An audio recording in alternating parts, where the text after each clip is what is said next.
নগাঁৱৰ সোতৰপহীত AGI senior secondary ইংৰাজী আৰু অসমীয়া দুয়োটা মাধ্যমৰ স্কুলৰ শুভাৰম্ভণি কৰে সাংসদ প্ৰদ্যুৎ বৰদলৈয়ে শনিবাৰে দিনৰ ৩ বজাত নগাঁও লোকসভা সমষ্টিৰ সাংসদ প্ৰদ্যুৎ বৰদলৈয়ে বিদ্যালয়খন শুভাৰম্ভণি কৰে এজিআই ছিনিয়ৰ ছেকেণ্ডাৰী স্কুলত নাৰ্চাৰীৰ পৰা দ্বাদশ শ্ৰেণীলৈকে ছাত্ৰ ছাত্ৰীসকলে ইংৰাজী আৰু অসমীয়া দুয়োটা মাধ্যমত পাঠ গ্ৰহণ কৰিব পাৰিব বিদ্যালয়খনৰ শুভাৰম্ভণিয়ে নগাঁৱৰ সোতৰপহীৰ লগতে নগাঁৱৰ বিভিন্ন পিছপৰা অঞ্চলৰ ছাত্ৰ ছাত্ৰীসকলক ইংৰাজী মাধ্যমত লিখা পঢ়াৰ বাবে সুবিধা কৰিব বুলি বিদ্যালয় কৰ্তৃপক্ষই মন্তব্য প্ৰকাশ কৰে বিদ্যালয়খন শুভাৰম্ভণি অনুষ্ঠানত মুখ্য অতিথি হিচাপে উপস্থিত থাকে নগাঁৱৰ সাংসদ প্ৰদ্যুৎ বৰদলৈ সন্মানীয় অতিথি হিচাপে উপস্থিত থাকে লংকা বিএড কলেজৰ অধ্যক্ষ ডক্টৰ মুস্তাফিজুৰ ৰহমান আমন্ত্ৰিত অতিথি হিচাপে উপস্থিত থাকে অসম সংখ্যালঘু সংগ্ৰাম পৰিষদৰ কেন্দ্ৰীয় কাৰ্যকৰী সভাপতি আবু বকৰ সিদ্দিক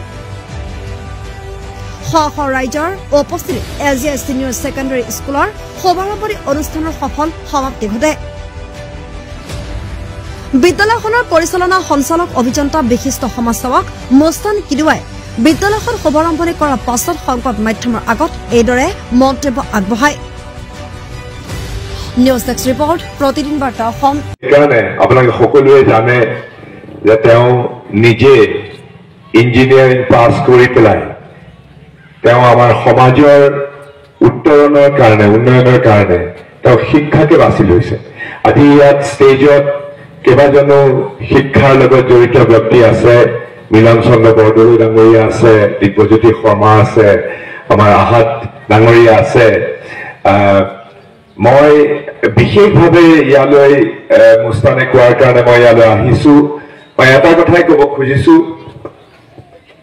যে যেতিয়া দিল্লীত কংগ্ৰেছৰ চৰকাৰখন আছিলে ডক্টৰ মনমোহন সিং ডাঙৰীয়া ভাৰতৰ প্ৰধানমন্ত্ৰী আছিলে তেতিয়া আমাৰ সমাজৰ আটাইতকৈ পিছপৰা যিসকল সমাজৰ আটাইতকৈ পিছপৰা জনগোষ্ঠী আছে সেইবিলাক কিয় পিছপৰি আছে তাক বিশ্লেষণ কৰিবৰ কাৰণে আৰু তাৰ উপায় দিবৰ কাৰণে এটা আয়োগ গঠন কৰি দিছে সাচ্চাৰ কমিশ্যন বুলি কৈছিলে আৰু সাচ্চাৰ কমিশ্যনে যেতিয়া তেওঁলোকে গোটেই আমাৰ ভাৰতবৰ্ষৰ আটাইতকৈ পিছপৰা যিবিলাক জনগোষ্ঠী যে সমাজত অৰ্থনৈতিকভাৱে সামাজিকভাৱে ৰাজনৈতিকভাৱে যিসকল আটাইতকৈ পিছপৰি আছে সেইসকলে জনগোষ্ঠীৰ ওপৰত ষ্টাডি কৰিছিলে অধ্যয়ন কৰিছিলে আৰু তেতিয়া ওলালে যে আমাৰ দেশত মুছলিমসকল আটাইতকৈ পিছপৰি আছে সমাজত তাৰ প্ৰধান কাৰণ হ'ল যে প্ৰথম কথা হ'ল মহিলাৰ মাজত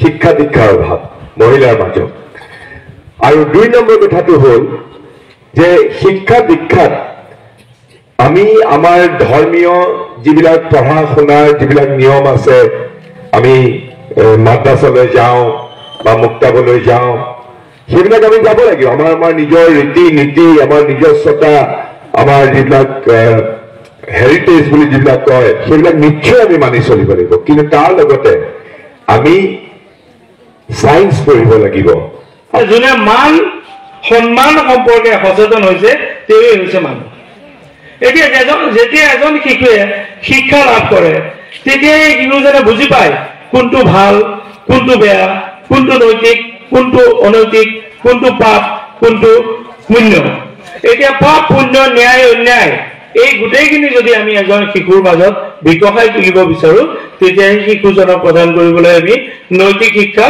বা গুণগত শিক্ষা অকল শিক্ষা দিলে নহ'ব গুণগত শিক্ষা দিব লাগিব কাৰণ শিক্ষা লগত যদি তাৰ মূল্যবোধ নাথাকে বা নৈতিকতা নাথাকে তেতিয়া ই এটা ফুল সদৃশ যিটো ফুলৰ কোনো সুবাস নাই গোন্ধ নাই এনেকুৱা বহুত ফুল আছে যিবিলাক ফুলৰ কোনো আদৰ নাই কোনো যত্ন নাই সেই ফুলটো আমি আদৰ কৰোঁ যোনটো ফুলে আমাক দিয়ে ধ্যান দিয়ে যোনটো ফুলৰ সুবাস আছে গতিকে শিক্ষাৰ গুণগত শিক্ষাৰ মূল হেৰিটো হৈছে এজন ব্যক্তিৰ মাজত নৈতিকতাৰ দিশটো বিকশাই তোলা আৰু নৈতিকতা যদি আমাৰ নাথাকে তেতিয়া মানুহ আৰু কেতিয়াও মানুহ হৈ নাথাকে 2020 চনত কোভিডৰ 5 দিন আগত আমি এগ্ৰেছিভ গ্ৰুপ অফ ইনষ্টিটিউশ্যন নামৰ এখন অনুষ্ঠান আৰম্ভ কৰিছিলোঁ তাত আমাৰ কোচিং সেকশ্যনটো প্ৰথমতে আৰম্ভ হৈছিলে আৰু যেতিয়া লকডাউন আহি গ'ল অহাৰ পিছত আমি বহুত অসুবিধাৰ সন্মুখীন হৈছোঁ 2 বছৰ আমাৰ যথেষ্ট কষ্ট হৈছে ৰাইজে আমাৰ বিষয়ে গম নাপালে নাপাওঁতে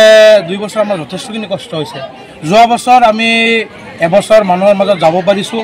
মানুহৰ মাজত গৈ আমাৰ টিচাৰ আছে, আমাৰ ফিজিক্স, কেমেষ্ট্ৰি, মেথছ, বায়'লজি 25 বছৰ 20 বছৰ এক্সপিৰিয়েঞ্চ থকা টিচাৰ আছে।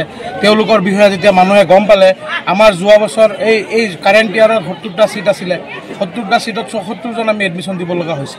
কোন ক্লাছৰ পৰা আছে? আমাৰ আগতেতো আপোনাৰ হায়াৰ ছেকেণ্ডেৰী আছিল, ছায়েন্স আছিলে। এতিয়া এই বছৰৰ পৰা আপোনাৰ আৰ্টছো উদ্বোধন কৰিছোঁ আমি, আৰু আমি ইয়াত ক্লাছ নাৰ্চাৰীৰ পৰা আৰম্ভ কৰিছোঁ। নাৰ্চাৰীৰ পৰা ক্লাছ 4 লৈকে ইংলিছ মিডিয়াম আমি আৰম্ভ কৰিব লৈছোঁ। আমাৰ কিছুমান গাইডলাইন আহি আছে 4ৰ পৰা আৰু আগবঢ়াই লৈ যাব লাগে। ইংলিছ মিডিয়ামৰ স্কুলৰ যিহেতু অভাৱ, এই বৃহত্তৰ নগৰ উত্তৰ অঞ্চলত সিফালে জুৰিয়াতহে ইংলিছ মিডিয়ামৰ স্কুল আছে আৰু টাউনত আছে। জুৰিয়া আৰু টাউনৰ মাজত, নগাঁও টাউনৰ মাজত যি 10 কিলোমিটাৰ বা 12 কিলোমিটাৰ এৰিয়া, তাত কোনো ধৰণৰ ইংৰাজী মাধ্যমৰ বিদ্যালয় নাই। আৰু আমি যিহেতু ক্লাছ 4 লৈকে খুলিছোঁ, তাৰ কাৰণে বহুত গাইডজনে আমাক অনুৰোধ জনাই আছে আৰু ওপৰৰ ক্লাছখিনি খুলিব লাগে। আমি চেষ্টা কৰি আছোঁ, খুলিম। তাৰ লগে লগে আমি অসমীয়া মাধ্যমৰ অংকুৰৰ পৰা দ্বাদশ শ্ৰেণীলৈকে আমি খুলিছোঁ। আমাৰ বিদ্যালয়খন আমি খুলিছোঁ, ইয়াত যে স্থাপন কৰিছোঁ আমাৰ সেৱা কোড, সেৱাই যিটো কোড দিয়ে, আমাৰ সেৱা কোড পালোঁ। আপোনালোকে বেনাৰত চাব পাৰে, আমাৰ বেনাৰত লগাই দিছোঁ সেৱা কোড। কাউন্সিল কোড পালোঁ আমি। তাৰপিছত ডাইচ কোড আছে। আমাৰ বহুত স্কুলত ডাইচ কোড নাই বা অবৈধভাৱে স্কুল চলাই আছে।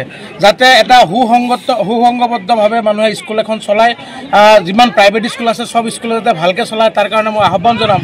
যিহেতু মই আপছু all Assam permitted private school ইউনিয়নৰ যিহেতু মই জেনেৰেল ছেক্ৰেটাৰী হওঁ, গতিকে সেই মৰ্মে মাজতে আমি এটা সংবাদমেলো দিছিলোঁ। প্ৰত্যেককে মই অনুৰোধ জনাইছিলোঁ যে ইনফ্ৰাষ্ট্ৰাকচাৰ ভাল কৰক। আজি আপোনালোকে মোৰ স্কুলখন চাব পাৰে, ইনফ্ৰাষ্ট্ৰাকচাৰ কিমান ধুনীয়াকৈ স্কুলখন বনাই আছোঁ, পাৰ্ক বনাই আছোঁ, বা স্কুলখনৰ এটা ভাল পৰিৱেশ মই দিবলৈ প্ৰয়াস কৰি আছোঁ।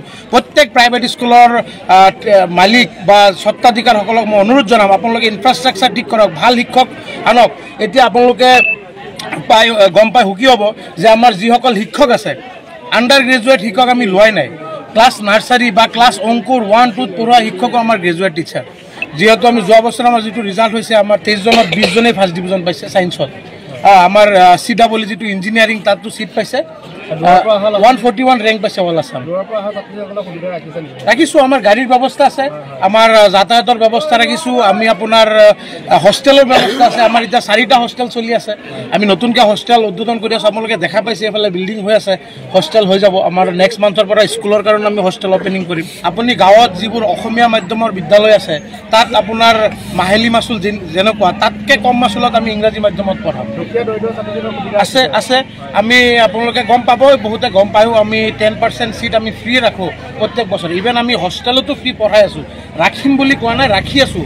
বিগত 3 বছৰ ধৰি মই তেনেকৈ চলাই আছোঁ আৰু তেনেকৈ চলি আছে। প্ৰত্যেক বছৰ মোৰ 10% ষ্টুডেণ্ট, আমাৰ 10% হয়, পিছত 10ৰ পৰা 20-25লৈকে গুচি যায় পাৰ্চেণ্টেজ, মানে BPL কোটাত সোমোৱা ফ্ৰী ষ্টুডেণ্ট।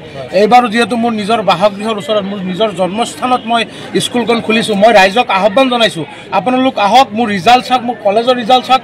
মই কলেজ খুলি কলেজত ছাকচেছ পাই মই স্কুল খুলিছোঁ। আৰু স্কুলখনৰ নথিপত্ৰ ঠিক কৰি, উপযুক্ত নথিপত্ৰ লৈ, ডাইচ কোড হওক বা আপোনাৰ সেৱা কোড হওক, কাউন্সিল কোড হওক, প্ৰত্যেকটো ডকুমেণ্টছ লৈ মই আৰম্ভ কৰিছোঁ। মানে কথা এটা আছে ন, পাকা পোকা বুলি কথা এটা আছে, পাক্কাকৈ আৰম্ভ কৰিছোঁ, যাতে কোনো প্ৰব্লেম নহয়।